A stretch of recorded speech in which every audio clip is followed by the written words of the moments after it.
Hello YouTubers, or hello YouTubers. Um, this is going to be a review of a guitar that I have come to know quite well and love quite much, um, which is the Simon & Patrick Woodland Cedar 6-string. You can get on YouTube and you can hear other reviews of the Simon & Patrick Woodland Cedar 6-string. What you'll notice when you view those is they have the Simon & Patrick logo on the headstock. When they originally started making the Woodland Cedar series, there was no logo on the headstock, and I bought mine in '92 when the Woodland Cedar series first became a thing. And I have, over the years, just, and loved it, instantly loved it. And over the years, as it has aged, and I've played it, and it has just gotten sounding better and better, I have developed a very serious soft spot in my head for this guitar. I won't be getting rid of it. I almost sold it one time and stopped myself and spent several days mildly freaked out about what I had almost done. I was going to trade it in on another guitar is what I was going to do, but it was just a moment of foolishness, so I'm glad I did not carry through with that. Godin, the guitar factory in Canada. They make Godin guitars, Seagull, La Patrie, nice classicals, and Simon & Patrick. And this one is a 1992 Simon & Patrick Woodland Cedar 6 that I should have wiped the dust off of before I started the video, but I'm not going to clean it now. It won't affect the tone. I'm recording through my Zoom Q2 HD, which I've mentioned before, and I will do a review on that. I probably won't use. I'll use something extreme when I do a review of that, so I can show off the microphone in it. You may be able to hear my computer. I have a pretty hot rod computer here that I use for all this stuff that you can't see, which is my mixing and mastering and interface and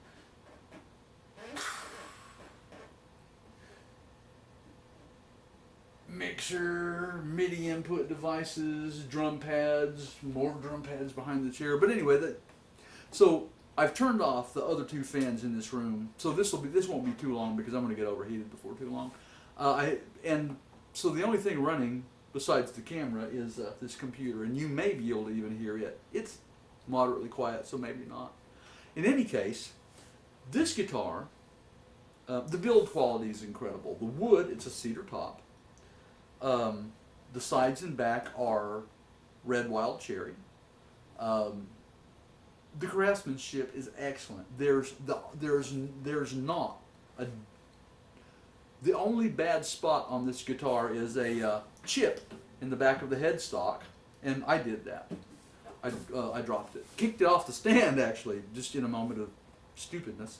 But this thing sounds incredible after 23 years of it hanging on the wall and drying, and I've kept the fretboard in shape, and I've pretty much kept everything in shape other than I've worn. It's a satin finish, and I've worn the satin off from the nut up to about here completely. It's just shiny as it can be, and I probably could stand to satin that up a little bit because it's. But it doesn't bother me when I'm playing. It only bothers me when I'm sitting here talking about it. The only thing that I don't do to this, that I do to this guitar that most people would not do is I do use string lube. Depending on what guitar it is and what strings and all, there are two different types. I use fast fret. I use finger ease. I don't use a lot of it, but I certainly do to get rid of that. And in fact, well, I was gonna say I'll grab some real quick and use it right now, but no, I won't. Oh wait, I will.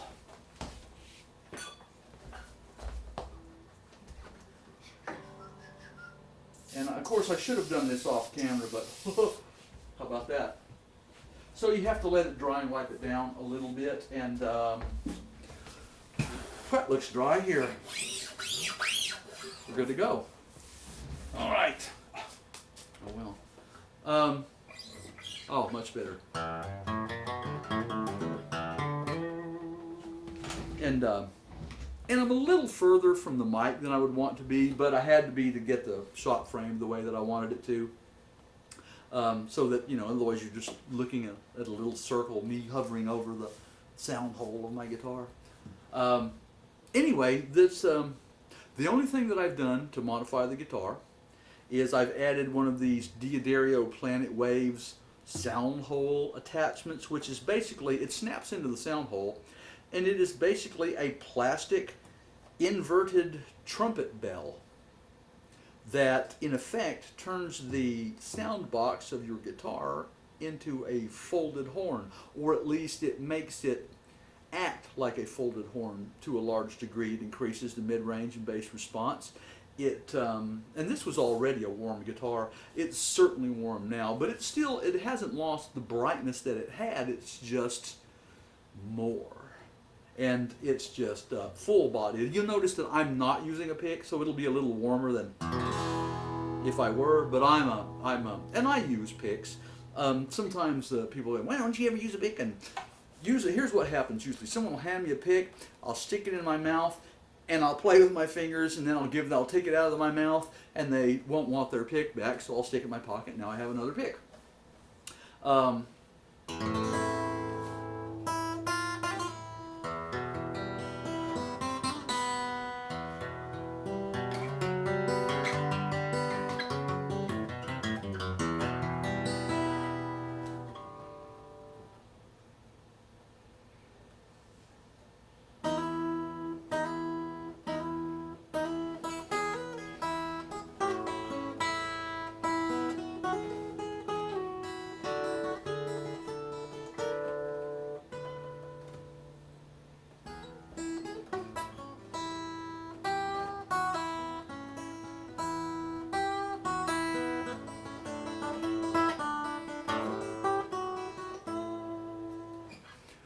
It has a really nice sound, and I have the advantage of being able to let you hear what a 23-year-old one sounds like, because they sound great when they're new. When I pulled this off of the wall at a guitar store that hasn't been there for a long, long time. It's one of the few guitars that I've ever purchased brand new. I almost never do that. In fact, in my life, I've purchased 3 guitars brand new, and I still have all 3 of them. It's has 9s. It has 9s on it, and it's just it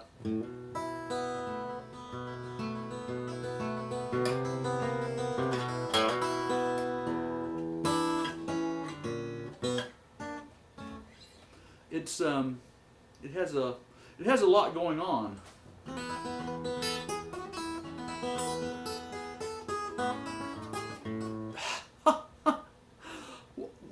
I almost never do that, and I have to do it on camera.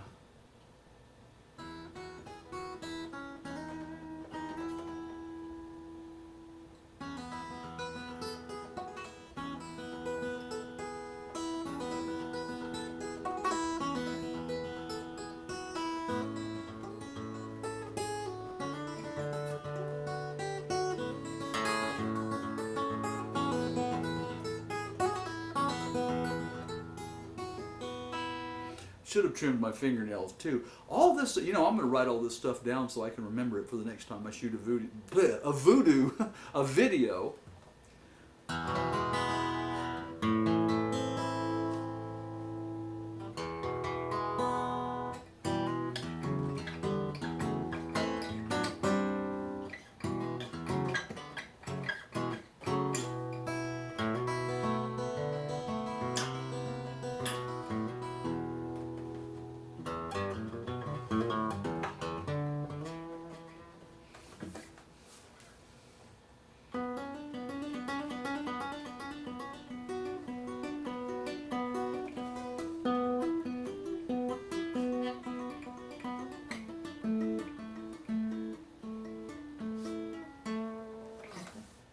Anyway, I'm not the world's worst guitar player. I'm also not the world's best guitar player. Truthfully, I play electrics a lot more than I play an acoustic.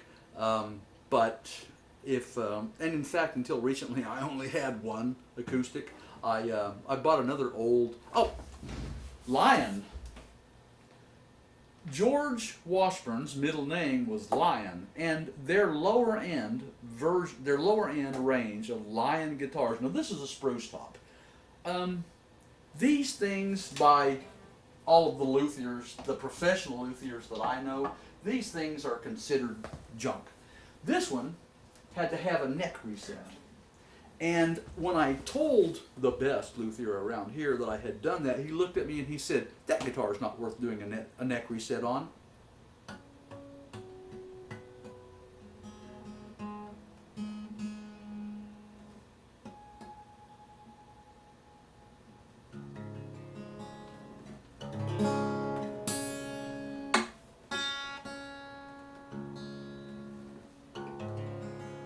That's better.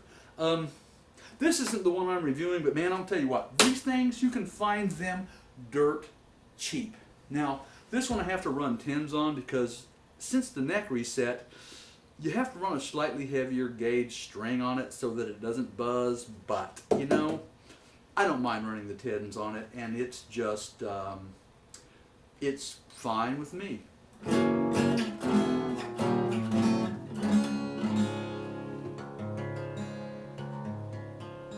Anyway, I'm not reviewing this one. I just wanted to talk about it for a second. And it's also dusty as hell, so there you go. I didn't clean up anything. I thought, wow, you know, I'm going to grab the camera and do a review. You know, proper planning, you know what they say about that. Prevents piss poor performance. However, maybe next time. Oh, I am learning to edit my videos a little better, so, you know, you can have that to look forward to. Or I'm saying that, but hey, look at the way this video is edited, and maybe not. You can decide if I'm getting better or not. And if you have any advice, be nice. Then by all means, you know, my comments are up. I don't do any funky stuff with my comments. If you want to comment, comment. If people actually, you know, right now I don't get that many views, and the people who comment to me, for the most part, are people who I know and who are my friends. And I'm not really trying to, I would like to become a part of the larger guitar community here on YouTube, but I'm not going to go out of my way to, I'm not going to go out of my way to cultivate it, and I'm certainly not going to, I'm a tone wood person, or I'm sorry, I'm an anti-tone wood person. I'm not. I don't have much patience for Tonys, and I have zero patience for Tony trolls. But at the same time, I'm really not looking to jump into that fight. If you say something stupid about tone wood, I'm just going to let you say something stupid about tone wood, and be happy. Live your life and go on about it. Now, but you know, there's a limit to the stupidity that I'm going to let slide. So, you know, if you come on one of my vids and, you know, you're saying something just incredibly ignorant like oscilloscopes don't measure voltage, I'll probably have to say something about that. I probably will. In fact, I'm sure I will say something about it. But like I said, I'm not looking to pick fights with anyone. I am really trying to take my cues from some of the really good video makers here. Duncan Kinnaird at DKG is just, you know, good and getting better all the time. I'm impressed, and plus he and I share some ideas about how to make guitars and guitar parts, and he's just an entertaining person. In a one-to-one conversation, he is as entertaining as he is on his videos. Will Gelvin, who I've never spoken to, or even now, I don't know if I don't think I've ever even written to him. I may have. But again, you know, just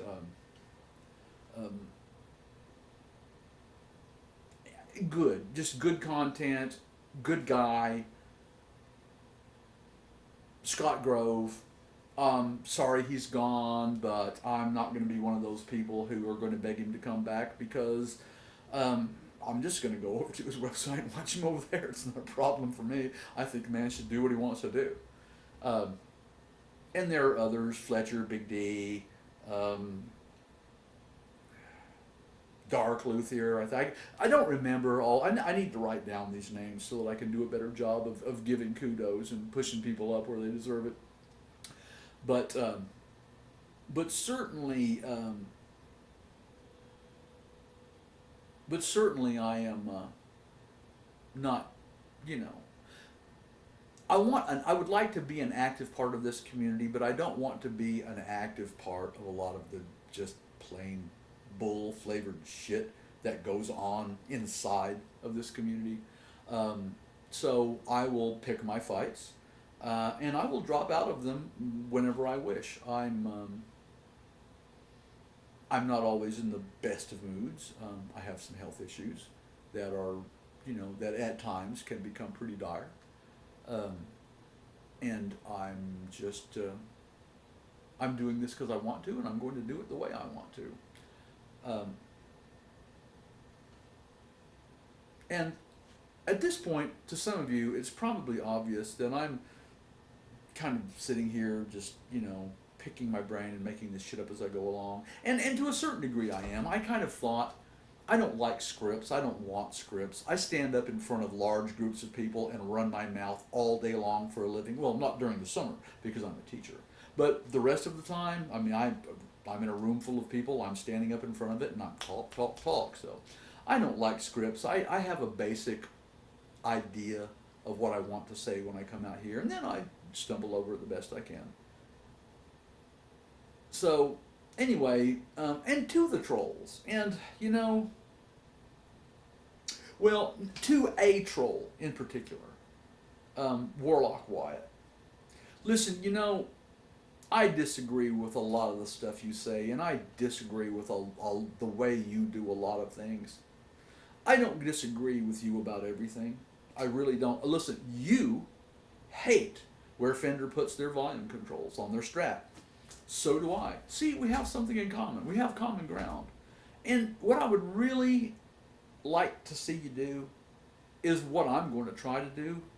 And let's set that shit aside and focus on the positive stuff and disagree on the stuff we disagree on. That whole thing that Duncan Kinnear did recently on a video about chumming, I'm hip to that. I think that's a fantastic idea. And so Wyatt, I'm going to come over to your channel, brother, and I'm going to chum you. And you know what? I'm even going to subscribe. I'm going to subscribe to your channel, and I'm going to chum you, and I'm going to love bomb your ass into submission, and show you that you don't have to be enemies with these people that you are currently enemies with. You might even be able to single-handedly bring Scott Grove back onto YouTube. Now think about that. How would you like to be the guy who brought Scott Grove back to YouTube?